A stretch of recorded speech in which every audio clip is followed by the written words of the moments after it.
found just under our topsoil in our riverbanks and our surrounding areas to make our pottery. Now, we have two methods to making our pottery. The first is the ball method. That's where you roll yourself out a ball of clay. You would stick your thumb directly in the middle. Using your forefingers, you would work it until you get the general shape of your pot. And that's usually made for smaller pots.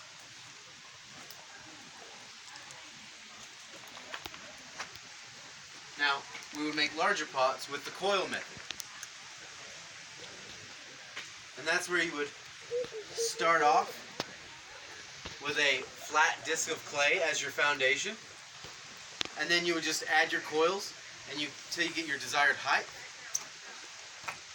And then you could smooth those coils by hand to get your shape, as you see here.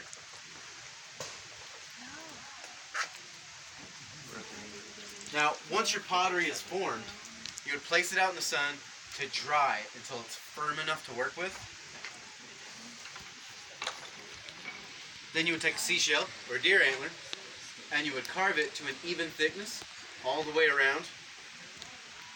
You would use a damp cloth to wipe away any scrape marks you might have made.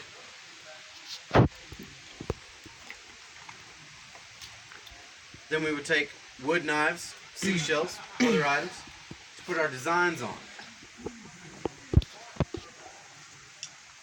Now we also took corn cob and we would roll that along the outside to give it a print.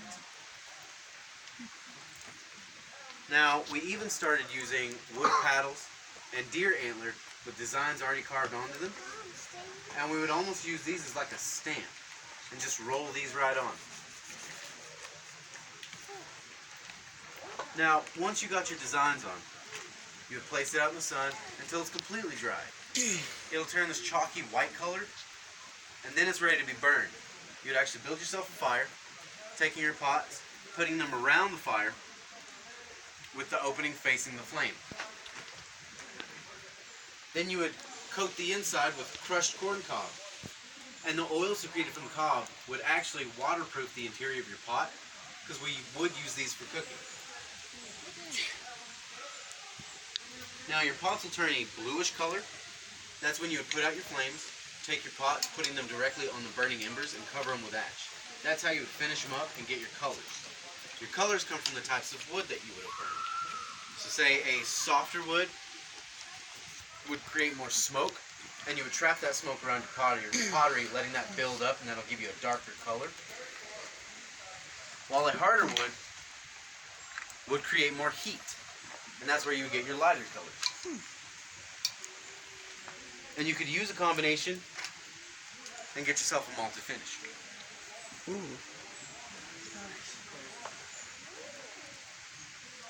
Now, we never use any potter's wheels. We don't use any paints or glaze on our pottery. Even today, all our methods are all natural.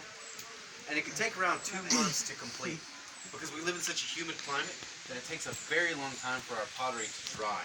For instance, we've had pottery that's been sitting back there for about almost a month now, not even ready for designs to be put on yet. Keep throwing Do them you at you. keep... No, kidding. I'm sorry. And if you put your pottery into the fire before it's ready, if there's any kind of moisture in your clay whatsoever, that moisture will kind of boil and your pottery will actually explode in the fire. But to finish it off, you would take a smooth river stone and you would dip this in water, and then you would rub it along the outside. And that'll actually polish it and give you your glossy finish.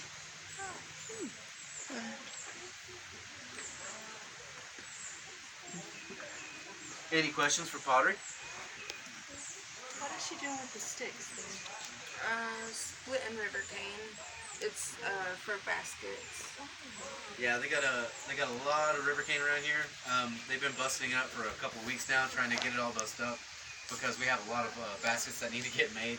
So a lot of our river cane is kind of spilt over into all our other craft stations. Spit it out, Johnny. Trying. Any other questions? Okay, we can move on down to wood carving.